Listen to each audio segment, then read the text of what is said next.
All right, guys, welcome back to the Course of Action podcast. I got Rob Spedden here, Marine, motivational comic, and the guru behind something we're going to talk about called Operation LinkedIn. Rob, how you doing, man?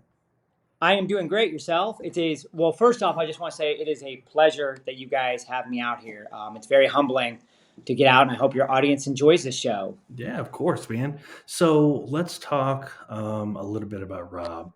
You're a Marine. When did you join the Marine Corps? So I joined the Marine Corps. Well, apparently, let's start first. The Marine Corps has a very camouflaged recruiting office, apparently, because it took me until 26, almost 27 years old to find it. So I was looking everywhere for it, So a and little you know later how in Marines life. are, they want to hide it. Okay. But what really started it was 9/11. I'm old enough to remember our first invasion in Iraq, Hmm. and I saw military members that joined for that first invasion. Yep. And by the time they graduated boot camp, it was over. So I didn't want after 9/11 to hop on, give my life to the Marine Corps, and then it's over with. Yeah. So we got 9/11, 2001, and then you fast forward to October of 2004 is when I joined. But let's back it up a little bit more. So again, it's that whole thing. So you got 9/11. I say, okay, this is something I want to do. I was in a room with friends. I'll never forget it. I want to say it was maybe April of 2004. And I watched this interview on CNN, and there's this kid on there that happens to be a Marine, and they're like, hey, what do you think about being here in Iraq? And he's like, I absolutely hate being out here in Iraq. I'm missing my family. I'm doing all that, and I have no idea why we're out here fighting. Mhm. Now, the backstory for me is I grew up in an Air Force family. My dad was in the Air Force. So I knew why we were fighting. I Right. knew the backstory of everything. And I'm like, man, I'm single. I got no kids. I got nowhere to be. So why not go join the Marine Corps? But I had already washed out of the Army, and that's a whole nother story if people want to hit me up. I had washed out of the Army between my junior and senior year. So I wanted that challenge, and I'm like, I'm going to go back to the Army. I'm going to go back to the Army, and I'm going to finish that challenge. Yeah. So I walk into the office, I think June of 2004. And the Army was just taking their time, taking their time, taking their time. I'm itching. Like, I want to go. I want to go. It becomes September of 2004. And I was doing security at the local arena in Omaha. And we had a bunch of different branches there, everything else. And there was this retired Marine recruiter. And no, he did not Yoda me. But he said, hey, I want you to go down to each section and ask the different military members about themselves and then come back to me. I am very well connected. So if you want to continue to be with the Army, I'm going to put boot in rear and I'm going to get that Army guy to get you out. If you want to be in the Navy, I know that guy, blah, blah, blah, right? And literally after the third chair, I was like, I don't even know why I'm doing this. I thought about everybody I hung out with after work. And I was like, I'm going to want to be a Marine. I was nervous because I was like, man, I washed out of Army Basic. My mouth was even smarter than that 17-year-old. And I mean, I had done comedy in between that. So it's like, Hmm. the Marines? The Yeah. Marines. A different Rob Um, 10 years ago. yeah. So it's like, oh man, I'm going to go to the Marines. And I was a belligerent 17-year-old. Now I'm a belligerent 26-year-old. Plus, I moved out when I was 18. So what do you mean you're going to put me back in barracks? What do you mean you're going to Yeah. sit there and put me with 18-year-old kids? Yeah, you've been out Like, a while. this is not going to happen. But September, I said, okay, I want to do it. So I go to the Marine recruiter office. They get all their stuff going, everything else. They say, hey, I say, you know what? I at least want to spend one last holiday with my family. They said, okay, that's fine. You're not shipping until January of 2005. I was like, that's perfect. I get to spend time with my family. Why I was doing security, the Marines there basically, I don't even know like the professional word for it, but we're in 2022. I guess they messed with me is the best way to say it. So when I would get on the radio, I'd be like, hey, I need to do security. Like I need a security guard over here. And they're like, what? What? That's not right. They're like, this is Echo 1 Sierra reporting. And as much as they harassed me, it helped me out for boot camp. So I'll never forget it. I was a construction worker when I was doing it. I had never ran more than 2 miles in like 3 or 4 years because why does a 26-year-old construction worker need to go run? Right. It was probably October 15th. of 2004. I'm at the track next to my apartment, and I'm breathing hard. I mean, we're on lap number 2. I mean, you guys in the Air Force even run further than that.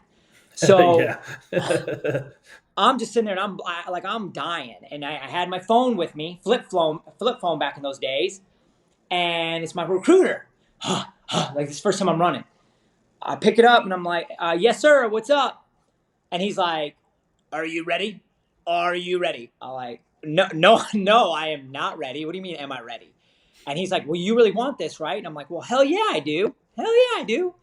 And he's like, "All right, you're shipping out October 26th." I was like, "I have an apartment. Like in a week. Um, did you did you hear me breathing hard? I'm on lap 2. You Right. guys run 3 miles." He's like, "But you want it bad enough, right?" And I'm like, okay, okay." Yeah. So my dad drove me to the Mets on October 26th. He was zero happy that I had joined the Marine Corps. He just didn't think his son was going to make it after his failure in the Army. He didn't even say goodbye, nothing. Just stone cold drop me off. Mm. Okay. When I was on the plane, I was next to one of the other guys shipping to boot camp. And I just looked out the window and I said, "It's done." Yeah. And the kid's like, "What do you mean it's done?" And I said, "I'm going to We're go not earn going the back down. title. You Yeah. know, I'm going to go earn the title, or I'm going to be homeless in California."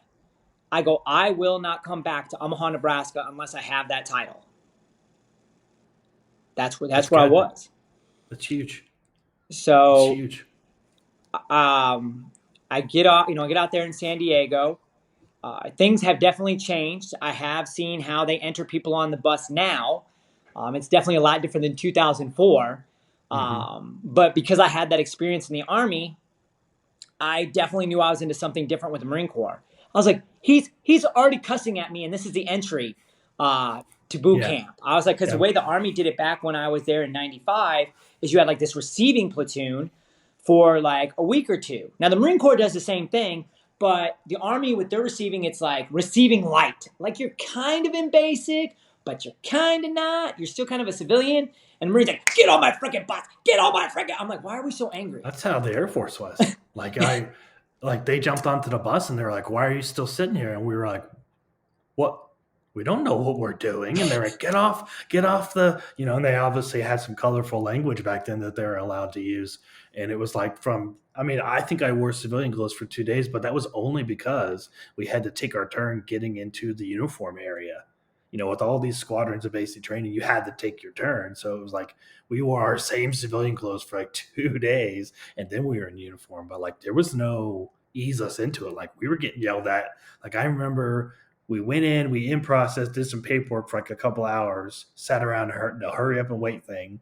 And then they took us up to the barracks upstairs and they were like, you know, get your shit and get in the shower right now. We were like, okay, we go in there and like you don't realize what a basic training shower is. It's a 2-second shower. You don't dawdle around in there. We're taking our showers and they're like, get out right now. You're not paying the water bill. Get out, get out. And then we're running back to the barracks room and like it was from the get go. So I don't, now it's a lot different. Now it's a totally different experience at basic training and, talking to new members now. And it's like, you get a water bottle?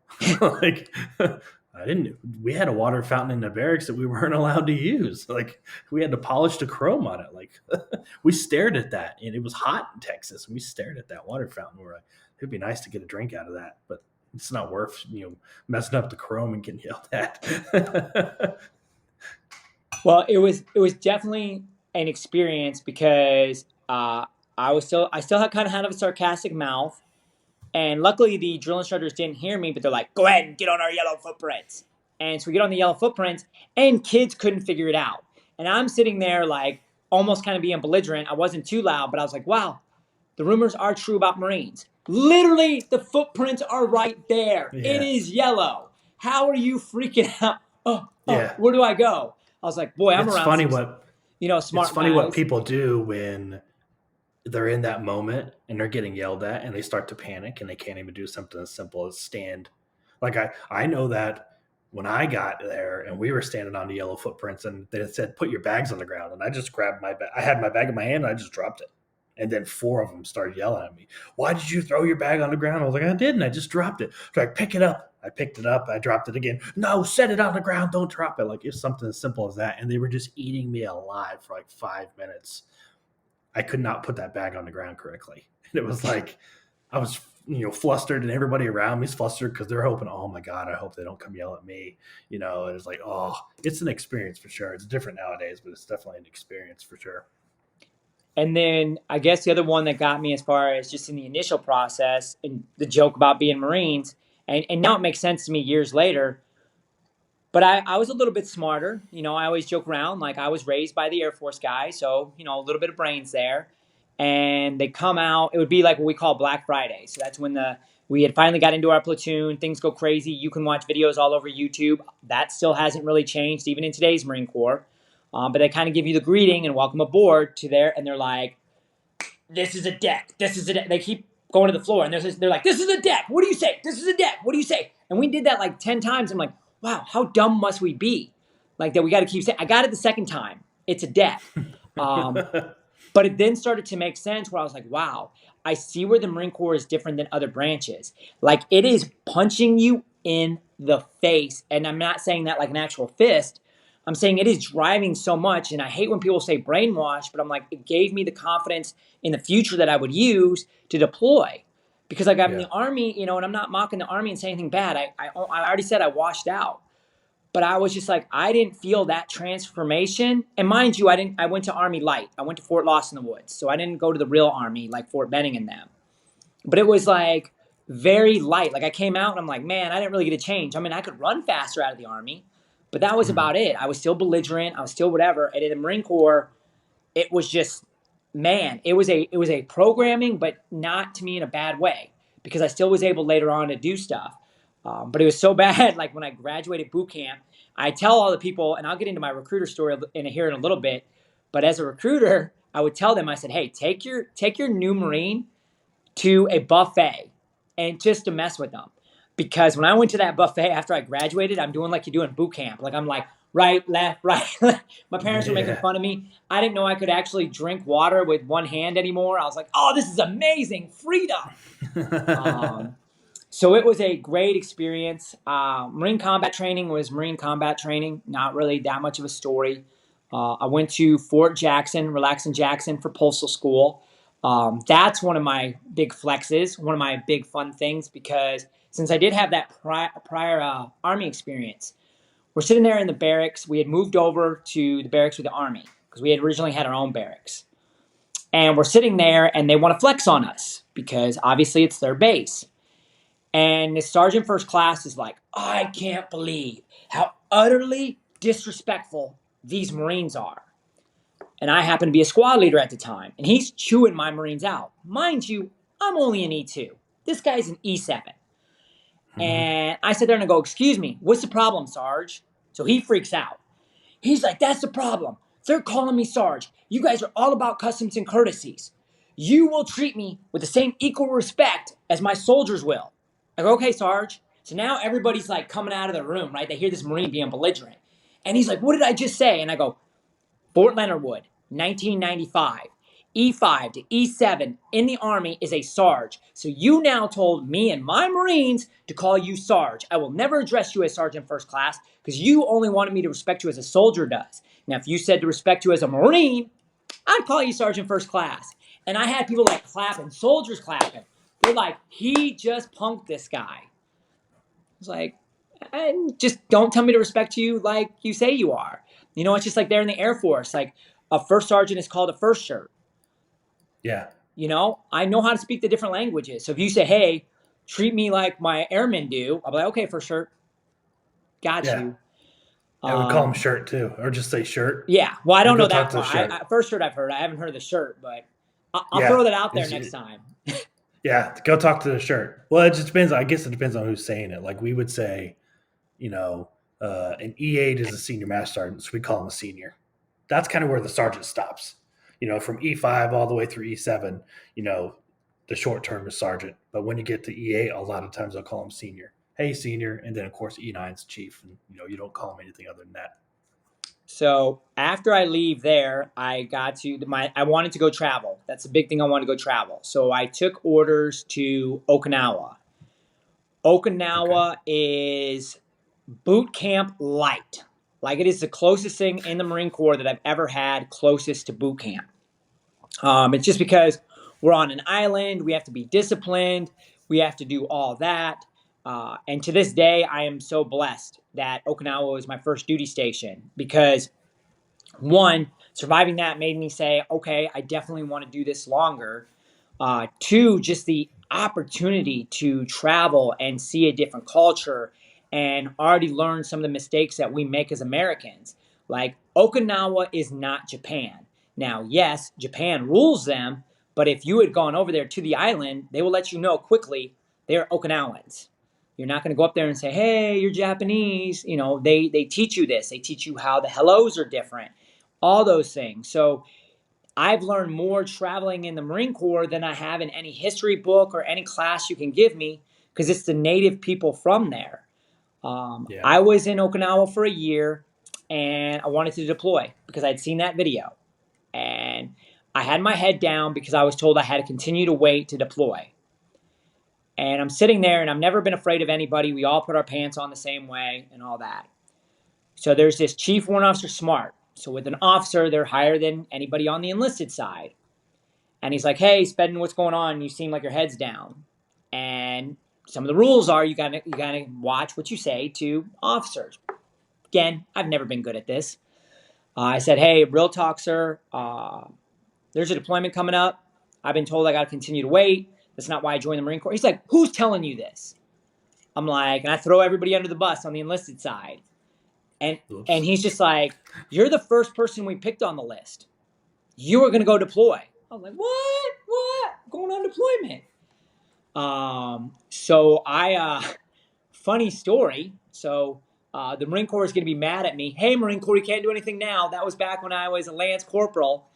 But the funny story about me getting ready to go to Iraq is the night before, one of my buddies takes me out. I love him. So when he hears that, he's going to know what I'm talking about. But he takes me out the night before. We broke curfew because you're supposed to sign out of the logbook. I was smart enough to go through the back door, so I don't even go by the logbook. And go out. We go out to the bars. We do things that are unheard of with different people or whatever. I drank way too much Jaeger. And so I maybe had 2 hours sleep. And we had to go to the armory the next day because we were about to fly out. Yeah. The armory now smells like Jaeger. There is no hiding the fact that Spedden got drunk. Yeah. So we're in the van headed towards the airport to go ahead and get ready to deploy. My master sergeant sits there and he's like, look, even though we're leaving Okinawa, Spedden, you know you can still get in trouble. So I need to know the truth. Yeah. Were you in the logbook by 10 o'clock? Because that was our curfew. And I was like, yes, Mass Sergeant. And he's like, okay, so what the hell happened? I go, well, Lance Corporal Spedden reported to the barracks at 9:55. He signed in. Lance Corporal Spedden was awesome, amazing. He was signed in, and he's in his room. Now, Rob got blitzed at the Yeah. time of his life. I go, I don't even You know. I left might out have the ended back up door. parenting a kid. I don't know what I did that night.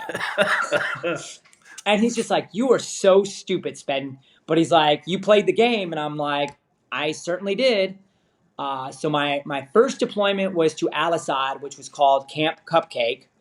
And it definitely was. It definitely was. I didn't get the urge. I didn't get what I wanted out of the deployment. It was nice. I got to go to like a base off of it. But again, I didn't really experience what I wanted to experience. So I leave Okinawa and I go to Camp Pendleton, California. I had been off a deployment for 6 months and I already said I want to go on a deployment again because Fallujah was open. And we all know the backstories of Fallujah. Now, mind you, Yeah. Fallujah had already been invaded. This was years later, all that. So like, yeah, Spedden, you can go on Fallujah, you get your team, all that. All right. So now the hardened Marine that had already deployed once was going to lead his Marines, over there to Fallujah. So I'm sitting there, and I think it's day 2, and I've got my PFC with me, and we're walking, and he's already like, "Oh man, I'm walking with Spedden. He's already deployed, so he's gonna be good." And you hear, boom. Okay, I never heard that at Camp Cupcake. Yeah. So I about pooped myself right there, and it hit the chow hall, and I was like, "Well, I guess we're going somewhere else to eat." Like, okay. And then we went out on our first convoy, and I mean, I had every single piece of gear imaginable on my body. Like I'm like trying to pick up a rock to cover myself. What can I do? This is the real deal. I think it was on my 3rd convoy because I do mail. It's busy on certain times. Certain times it's busy and certain times it's not busy. So I get out there and they're like, "Hey, we don't think anybody needs anything to mail out. And do you want to stay in here?" And I was like, "Well, I can go out." And they're like, "Well, we have a sniper right now." Oh, sniper. You know what? I'm just going to sit here in the armored vehicle. I'm good. Like, I mean, I got this I'm big good. yellow bag. I'm pretty sure I'm a target. I'm not dealing with it. Yeah. But what we do is when we're on these convoys, we roll out with basically the PX, which is the military version of Walmart. We have what's called dispersing, which is a military version of a bank. And so the other one that I hated when I was on a convoy is I still to this day wish I could remember who the dispersing guy is because I want to choke him out. He could have warned me. So we get off this convoy. We go out there again. They don't need mail. I'm like, "Spedden, do you want to join us and go outside the wire?" Yeah, because by that time I'd been out in country long enough that I wanted to be like a real Marine. So I'm like, "Heck Right. yeah, I want to go out there." So we roll out. We go out. We're on the ground. Okay, this is cool. This is like the movies. Oh yeah. And we get to this village, and there's all these people around, some with AKs, because we know how the Middle East, they rock AKs, like, we do normal cell phones. It's like, that's normal over there. Yep. And we get in, and there's a bunch of angry Iraqis in the place that we went. Okay, this seems friendly. And the disperser had this big, bag with him. And I talk, and then I'm like, they're talking to them, and there's an interpreter next to me. And I was like, "Hey, I'm just curious. What's going on?" They're like, "We killed his family," like one of the elders. I'm like, oh, I'm a postal Marine, man. Somebody could have warned me. I'm sitting there Wonderful. with my fingers straightened off the trigger, and I'm like shaking. I'm like, one person makes a move. One person makes a move. I am going home. And I just like, when we got back to the base, I go, "I want to Spartan kick you." Like, I would have been more mentally ready to know that I was walking into that situation. But I mean, I'm walking around like, okay, cool. We're going to go visit the elders. I've already heard about all that.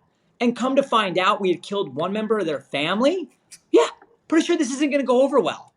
But luckily it did. So flash forward a handful of years, and now you're a recruiter. What was the drive to go into Marine Corps The recruiting? drive. The drive. Oh, no. Oh, no. My sailors in Naples, What Italy, was the purpose? my sailors in Naples, Italy will say, no, there was no drive at first. I had put in a package to be a drill instructor. And the Okay. Marine Corps has this awesome thing called a HIST, where they will let you know where you're going to go. I thought my package had already made it up to Quantico early enough to avoid the "we tell you where to go." So I Gotcha. called up Quantico and I said, "Hey, my orders are sitting there. Where's my status on being a drill instructor?" And they're like, "Oh, your career planner didn't call you?" I was like, "No." And they're like, "Well, you got orders." I'm like, "Yeah, drill instructor." And they're like, "You're going to be a recruiter." I walk out with a trash can in my hand and chuck it across this warehouse. And I'm like, I will never, ever be able to survive as a recruiter. I go, I want to destroy kids' bodies. I want to yell at them. I go, that is my thing. So I was like, oh no, I am not going to want to be a recruiter. So I go to recruiting school, and everybody asked me if I was lost, like the day that I checked in. They're like, do you really have recruiting orders? Like, you really come off as a drill instructor. So fast forward to the end of recruiter school, and we have this thing what's called our benefit tag presentation. You got to do this whole sales thing for these kids. And I do it, and let me tell you, I wish they would have videotaped it, but I'm pretty sure if you want to say knocked it out of the park, that was me. It was pretty horrible. Pretty horrible because it's got to be structured. Like there probably could have been a worse Yeah. person on no structure at all. And if you didn't pass that school, they gave you negative paperwork and you're probably never going to be able to re-enlist. It damages your career, all that. So we're sitting in these chairs next to the big like room that's like the headquarters of it. And everybody's going in this room and they're letting them know pretty much everybody in the line is failures. People are coming out, Marines crying. And I'm the last guy in the chair. And I'm like, oh, this is funsies. This should be a fun conversation. I walk in and there's the sergeant major in this panel of recruiters. And they're like, do you know why you're here? And I was like, yeah, because I did a awesome final. And they're like, wow, I see you're already sarcastic. I'm like, yeah, it's what I already know that I completely screwed that up. And the sergeant major goes, the only reason we're not kicking you out of recruiter school is all these guys on the panel say within a year you'll be recruiter of the year. You have this style that is not, we can't teach that. And I was like, yeah, it's my background, man. I grew up where I was a minority in the school. And obviously I have a big mouth. I just had to learn how to do it. So I, fast forward into recruiting, and to be honest, it was the most rewarding thing I ever did. And I tell drill instructors all day long that I am so glad I ended up being a recruiter, because now you get to see that actual story. You see that kid where his family could have been on drug addictions, or, he's got his brother and sister that had drug addictions, or you can see, whatever that kid has gone through, you get to meet their family, you get to actually know them. And when they come back as a Marine and there's that, like, you literally see the transformation. Nothing against these drill instructors, super. but you see Johnny and you're like, yeah, Johnny came in, he was like 20 pounds too heavy. Oh, he earned the title. Oh, he's so great. And I'm like, man, I know Johnny when he lost his girlfriend, his grandma died. He thought about, I don't want this anymore. And we sat down, kneecap to kneecap, and hey, we continued it on. And I did. I had some kids that lost family members, and I was like, hey, you need to take 3 or 4 months. I'll find somebody else to ship out to boot camp before you. I know. Don't listen to me, Mick Rick. But that's what made me good at being a recruiter. I would never strong arm you, because I knew what the Marine Corps was about. Did I sell we were going to go to war? Mm-hmm. Most definitely I did. But I never, ever wanted to strong arm somebody, because then there's going to be no retention. Then there's going to be somebody that's like, you lied to me. But it set me up for so much success. And I had to start teaching recruiters, like, why do you love it? And I go, my week is just so great. I go, my week basically started like this. We'll start it on Tuesday. So Tuesday, I got to go do class talks, blah, blah, blah, tell everybody about the Marine Corps. Wednesday, I've got these young men and women that are getting ready to go to MEPS, the Military Processing Center. So I'm doing all the paperwork. Let me tell you, I love paperwork, but I'm getting them ready to go to the processing center. So they do that. On Thursday, they're going to go through all the funsies. They get to bend over, spread their cheeks, do a duck walk, basically naked. Best time of your freaking life, let me tell you. Apparently, you don't have to spread your butt cheeks on the way out, though. I just learned that recently. The doctor thought it was awkward that I dropped my pants, spread my cheeks, and they go, we don't do that here. So, like, I thought if you did it on the way out, you do it on the way in, you do it on the way out. Right, yeah. Nope. But then they do their ASVAB, which is, their how smart they are. As you know, Marines, some of the scores were a little iffy. But they do all that, and then you find out if they're basically qualified for a Marine. So they come back on Thursday, and you're like, hey, bring it in for the real thing. Congratulations, all that other stuff.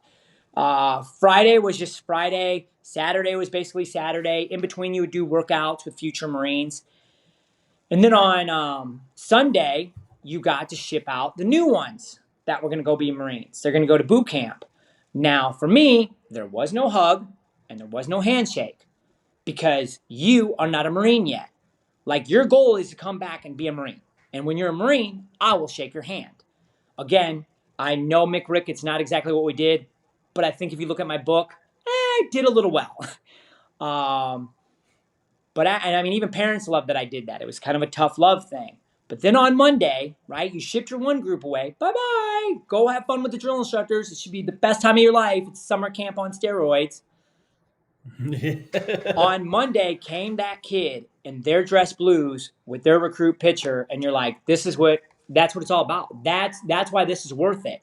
Putting the hours in on the streets, not seeing sometimes family members that you want. It's like, yeah, it sucked. It sucked that maybe on Tuesday I wanted to spend a little bit more, time eating dinner with my ex-wife. Yeah. But guess what? I changed some kid's life for a minimum of 4 years unless something drastic happened. Right. I could have lost 2 hours of time with, again, that person I love, or I just invested in some young man or woman and now their life has changed for a minimum of 4 years. And that was my mindset. And if there's any recruiter listening to this, that's what you really got to look at. Oh, they're bringing me in on Saturday. Oh, man, I had to work Sunday. Right. But you're invested in these young men or women. And that's why I said at minimum, we're talking about 4 years. Now, did I have some that got out because of medical reasons and everything? Yes. Those are unfortunate. Sure. It happens. But they still got to experience. Luckily for me, only one of them got dropped during boot camp and got out. But even then, just that experience, just that even taste, they said how it set them up for success later on. And just me personally, I always like to stay in touch with these guys. So we still stay in touch. I say I got about a 70%. It's who I've stayed in touch with on the kids that I put in. And when I say kids, I know I've said that like 3 times, so I kind of want to, that sometimes offends certain people. I've been about family.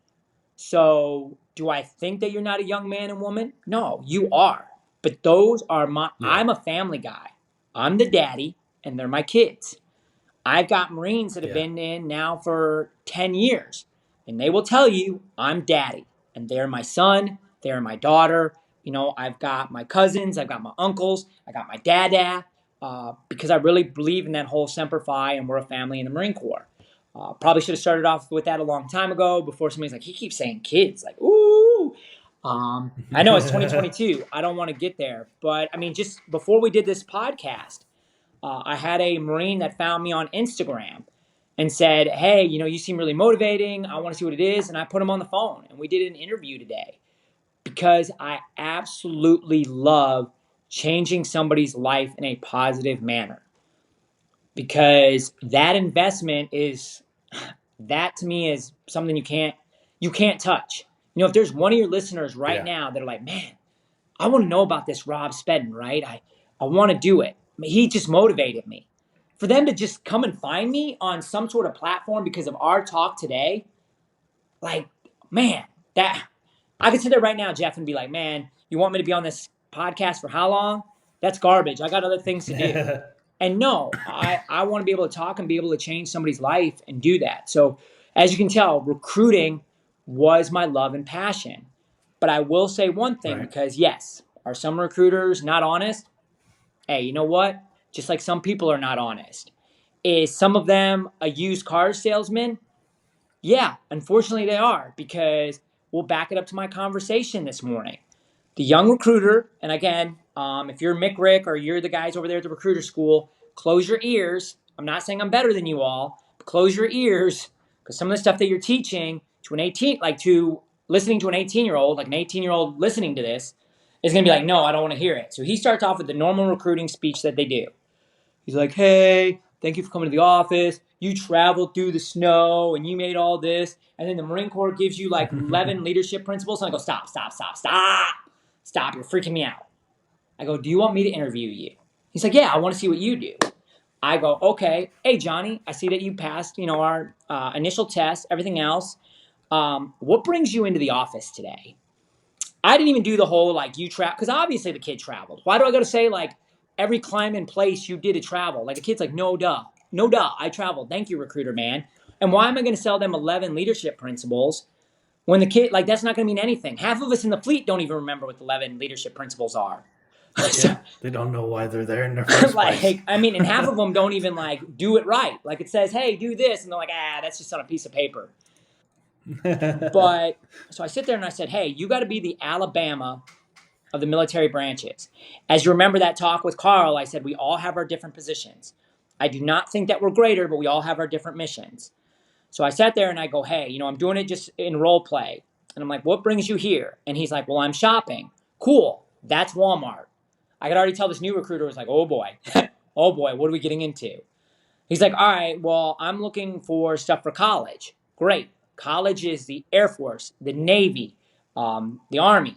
You can go see them. What brings you into my office? Because all I accept is commitments, not applications. I am the United States Marine Corps.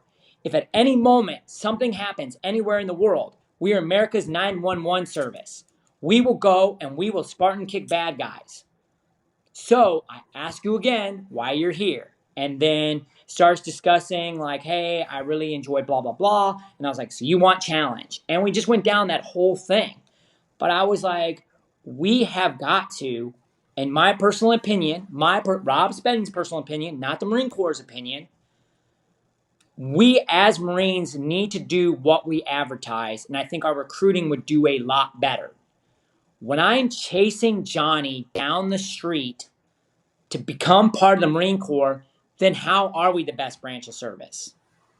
Like, if we're saying we're the Alabama of all of them, then why are we chasing you?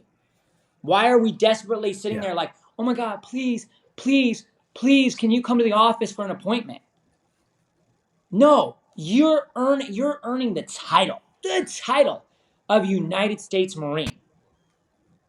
Because I'm telling you right now, I'm pretty sure Alabama doesn't chase a lot of players. I'm pretty sure they don't. Now, is there certain ones? Yeah, and I did the same thing when I was on recruiting duty. There were certain kids, young men and women, that I chased because I knew how important they'd be to the team. But that kid that comes up to me in the school and is like, hey, I'm looking, and I'm looking at you. I don't get it. Like, hey, we're the best branch of service, but I need you. No, I don't need any of you. None of you. You need me. And America wants the best because, like I said, we're America's 911. Why do I want to just put anybody else in there? And you've got to, we're sometimes scared as recruiters to say it, you've got to. If you want people to be mentally prepared to go in a forward deployment, you've got to hit them as like when they enter the service. Like as soon as they enter your program, that has to get put in their brain. Because I've met it, there's a video somewhere, and if somebody comments or whatever, I can give them the video name. I think it's not earning the title. It might be earning the title. There's a video out there that happened where they're in basic or boot camp during 9/11. That video I watched before recruiting duty, and it changed my life. Everybody's going to be a Marine, right? Rah, rah, rah. 9/11 happens. The drill instructor comes out there and says, 9/11 happened. They're now interviewing these recruits, and some are crying. They're like, I just came to the Marine Corps for education. Like, I just want to go to college. I do not want to go to war. And I experienced that on my deployments where there was Marines there that had never, ever had any desire to go to war. And I'm just like, to be mentally prepared, you got to let them worst case scenario. Don't be afraid of that. Yeah. Don't be afraid of it because... Yeah, the military... The military as a whole had to pivot when that happened. Because in peacetime, when we're not necessarily involved in a war, or we have smaller conflicts that we're addressing, the mentality tends to be, a little different. Recruiting, getting people in, the culture kind of changed. Then when you get punched in the mouth like that, like 9/11, it was like, okay, as soon as we get the green light to go, go back over there and punch them in the mouth, we're going to. And all branches of service, had to say, okay, it's time. All this training, all this talk. Now we have to go back it up, and it's a different monster. You really got to kind of do that pivot. But now, the Marine Corps, the military portion, that chapter of your life is kind of coming to a close, and you're getting into some new endeavors. And one of those, the two things we're going to talk about is your motivational comedy, but right now you're getting ready to do Operation LinkedIn. And what is that about? Operation LinkedIn is something that I came up with probably about 2 months ago, because as much as I'm ready to let this gun club go, I have. The people that I put into the Marine Corps, other veterans that I have. It's just like I'm going to lose that sense of belonging, that pride of belonging. Like when I was a recruiter, that was like just today when I talked to that other recruiter, I'm like, pride of belonging is what stood out for me in the Marine Corps. Now, if somebody's been listening and they're like, wow, he's all about the Marine Corps. Well, I have a tattoo that it would change it differently. The Marine Corps does this whole eagle, globe, and anchor. So instead of the globe, I have my Nebraska. Go Big Red! Uh, so I'm a diehard Husker fan Okay. also. It's just today's podcast, we're talking about the Marines. But I love the Huskers, even though they can't win a game lately. But I'm sitting there and I'm like, what's my next step? What is my next step? What keeps me from being homeless? What keeps me from wanting to commit suicide and being part of the 22 a day? I need an operation. I do. And I want to be invested in the vets. Like, yeah, I can go work. I got 2 companies. Hope they're listening. I got 2 companies in Omaha I really, really want to work for because I love what they stand for. But even when I'm in their company, my heart and soul is in the military community, the mental health community. There's a lot of things that I want to fight for, but I raised my hand and gave a blank check to America and said it's my life. I didn't know. I've been, especially on the Marine, once a Marine, always a Marine. So I cashed in my check when my enlistment is done. Then what's my purpose?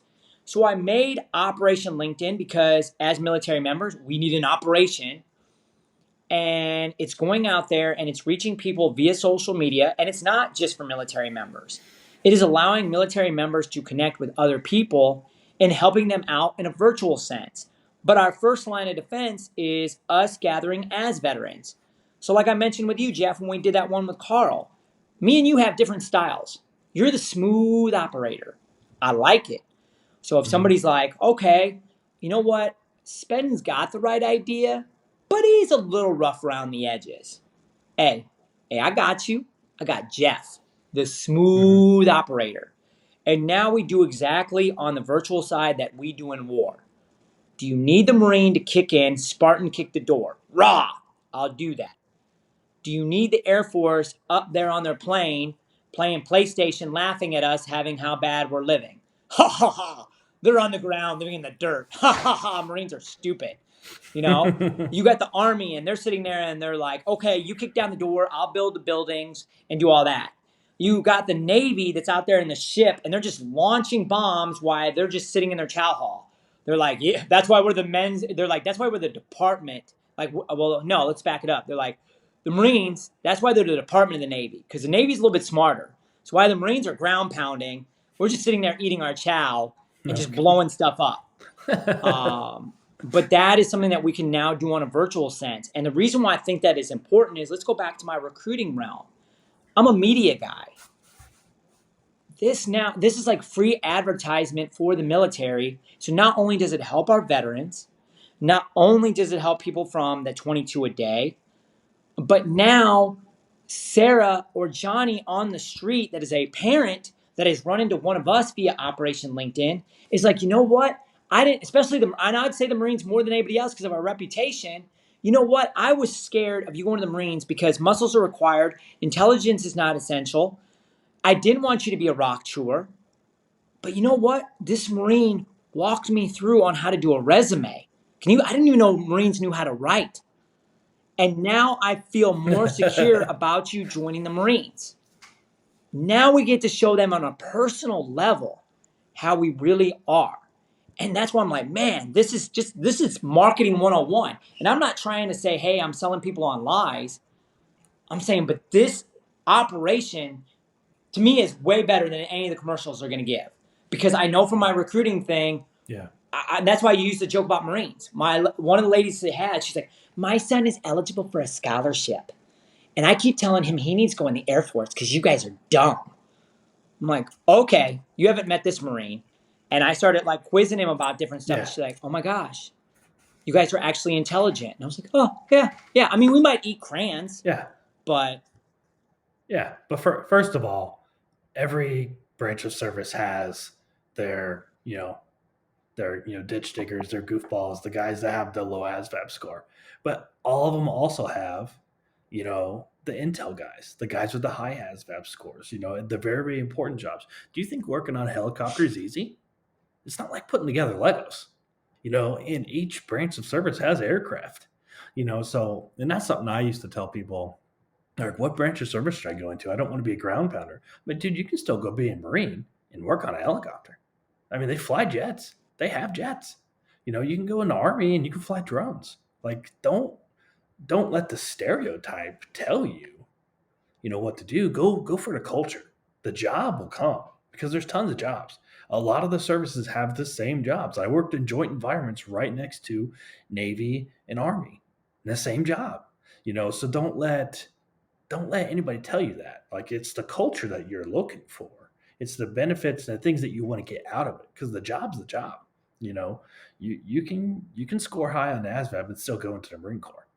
Don't let people tell you differently because they have important jobs where you have to be smart. So I think that was a big stigma that I learned throughout the course of my military experience was there. Some of my smartest people I ever met were not in the Air Force. They were soldiers. They were sailors, and I worked for I think it was a Marine Sergeant Major that was in charge of the Space Command when I was in Colorado.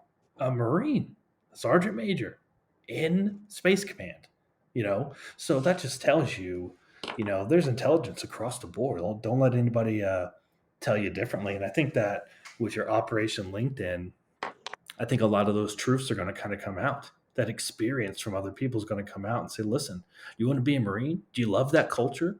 But you want to do something other than, digging a ditch or being a ground pounder? You can do that. You absolutely can. What kind of culture do you want? What do you want to get out of this career? Whether it's 4 years or 20, what do you want to get out of it? And then people like me and you who come from different avenues, who have different styles, can say, hey, you need to go talk to Rob because Rob knows. He knows the Marine Corps, and he'll tell you. You want to go into intel, you want to have a high ASVAB score, but you want to be a Marine, you want to earn that title, Rob can tell you how to do that. No, and I loved what you said because it's exactly what I tell recruiters on the street, and I did. Like, I almost want to give you a virtual hug. It is it is exactly what you said. So I don't want to like pat myself on the back or brag or whatever, but I had this one school that I was the military recruiter. And they would say anybody that wanted to join the military had to talk to Sergeant Spedden. And I would come down there and again, not trying to brag, nothing like that. And somebody listening to this, like, oh, he was selling everybody on the Marines. Actually, no. I have guys that reach out to me now that are other branches of service that say, I loved that conversation in the school because I would sit down with them and I'd say, what's your background? What's this? What's this about you? And I'd be like, hey, man, no disrespect. No disrespect. I love you. I think you're a great guy. But you really fit the Air Force culture, or you fit the Navy culture, or you fit the Army culture. I go, we are a kick in the door. I'm a postal Marine, but I go postal like no other because I'm a postal Marine. And that's why I would sit down and that goes back to recruiters on the streets. And I can't say how much I loved what you just said. It's about what the environment is for them. And that's what I just got through talking to a recruiter Yeah. today about because I'm like, why am I going to sell the Marine Corps on somebody? We go back to the psychological issues. That's why I bring up mental health as one of my things. We've got people right now in different branches of service that have no business being there because that recruiter wanted a Hmm. sale rather than listening to that kid and saying, you know what, you're still going to be a part of the American military. Like, I don't care. Like, you're still going to serve our nation, but you would fit here better. Yeah, Yeah, we and need to it's take not you like you're next losing door. it because not only that, here's what's funny. I bet I'll leave you with one thing as far as that before we move on, and I'll actually do a name drop on it. There was this one, the Marine drop on it, but there's this one kid. He came in and I talked to him at this school, right? And I sat there and I said, hey, okay, you belong in the Army, all right? So I go to his going away. Hey, National Guard, I hope you're listening to this. Why did I go to his going away and you weren't there? Yeah, I'll throw some shade. Um, but his cousin comes up to me, this long haired, skinny piece of whatever he was, comes up to me and says, I want to join the Marine Corps. And I was like, okay, you look nothing like who's going to be a Marine. That is not going to happen.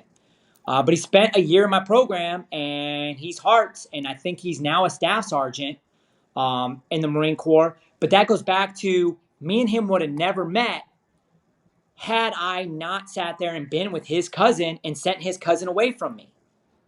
And his cousin is like, go talk Mhm. to Spedden. He's the real deal, and he'll get you where you need to be. And that's what I'm telling recruiters. Don't get so stuck on your branch of service. You can do more by getting these kids in the right place. It'll help them with their mental health. It'll make them want to stay in.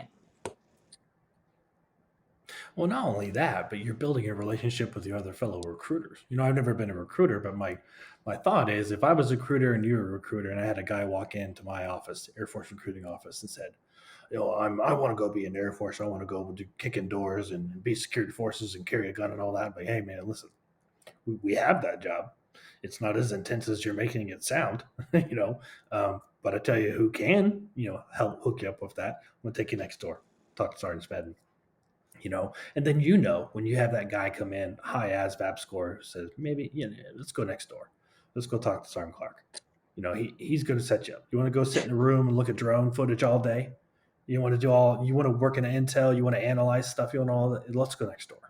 I think that builds a relationship with your fellow recruiters that you can't change. That's good for the military. I mean, the long term big game, it's better than making your quota or whatever it may be. It's a difference between being a used car salesman and being a quality individual and saying, "Come join the force. Let's do this right."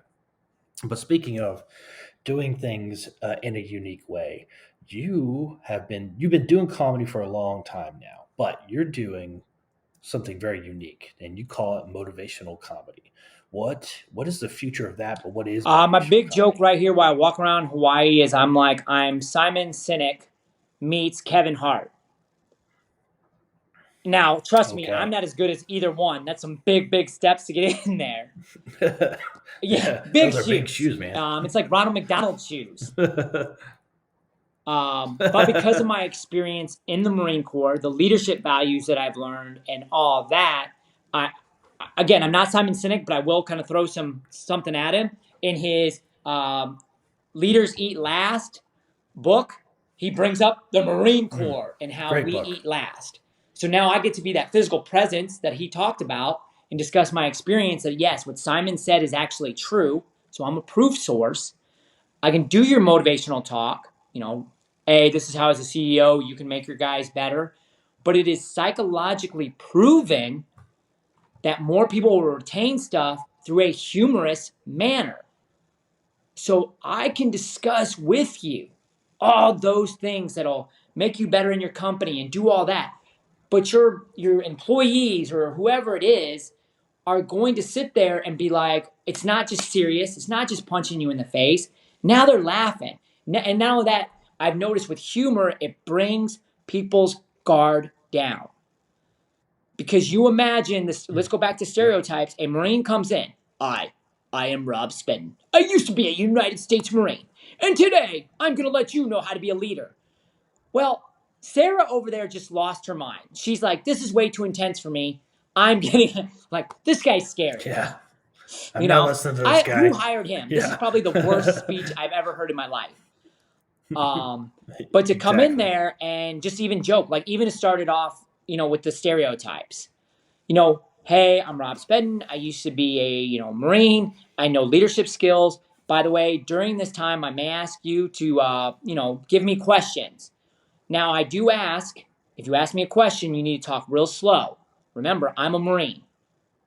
And, and now Yeah. the guard's down. Now that same lady's like, man, he's not taking it so seriously. Yeah. It And broke and ice. that's why I say motivational comedy, because I will go back to more so Simon. If I could ever meet that guy, I would love it. Like he is awesome. I've listened to his stuff. It's motivational. However, Yeah. sometimes he speaks above my GT score.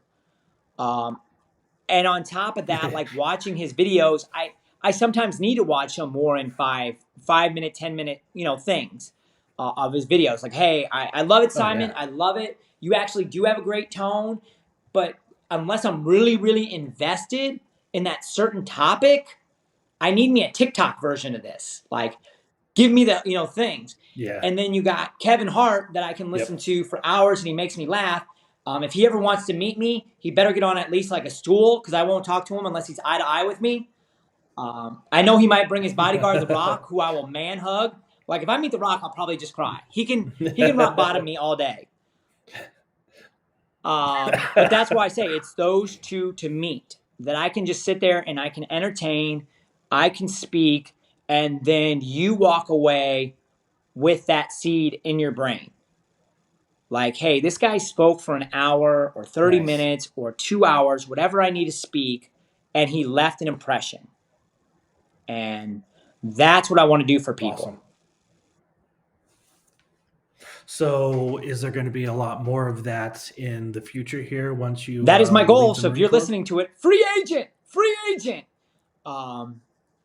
But I mean, right now I'm sitting there and I'm gonna go ahead and take over on this, because we already discussed where we're gonna go. But I'm gonna be that Marine that Spartan kicks, and kind of take over with one of the things that you already said. So we'll do this so we understand what Operation LinkedIn is.